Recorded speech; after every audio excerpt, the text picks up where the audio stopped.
Hi குட்டீஸ், எல்லாரும் எப்படி இருக்கீங்க? நல்லா இருக்கீங்களா? இன்னைக்கு நம்ம என்ன பார்க்க போறோம்னா, முன்னாடி நான் உங்களுக்கு குறியீடுகள்லாம் சொல்லி கொடுத்துட்டேன் இல்லையா? இன்னைக்கு அ ஆ இ ஈ இந்த 4 எழுத்தையும் எப்படி எழுதணும் அப்படின்றது தான் பார்க்க போறோம். உங்களுக்கு நாளைக்கு வகுப்புல சொல்லி கொடுத்துருக்கேன் இல்லையா? அதை மீண்டும் நீங்க நினைவுபடுத்திக்கணும். சரிதானா? இப்போ நம்ம எழுதி பார்க்கலாமா? அ ஆ இ ஈ இந்த 4 எழுத்துக்களை நம்ம என்ன பண்ண போறோம்? எழுதி பழக போறோம். எழுதலாமா?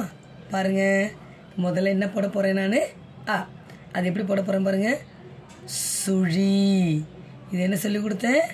சுழி. சுழியில இருந்து பாருங்க, இது கீழ்பிறை.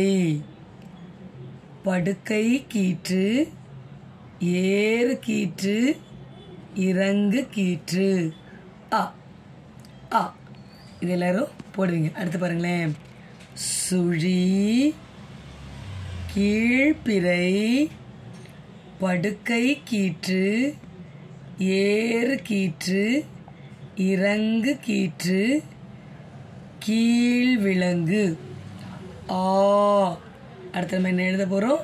இ. எப்படி பாருங்க. சுழி, கீழ்பிறை, படுக்கை கீற்று, மேல் விலங்கு. இ. ஈ எப்படி எழுத போறோம் பாருங்க. ஏறு கீற்று, படுக்கை கீற்று, இறங்கு கீற்று, உட்புற புள்ளி, வெளிப்புற புள்ளி. ஈ. இதை நம்ம என்ன எழுதியிருக்கோம்? அ ஆ இ ஈ இந்த 4 எழுத்து எழுதியிருக்கோம். இது நீங்க என்ன பண்றீங்க? இந்த 4 எழுத்தையும் மீண்டும் மீண்டும் எழுதி பழகுறீங்க. சரிதானா?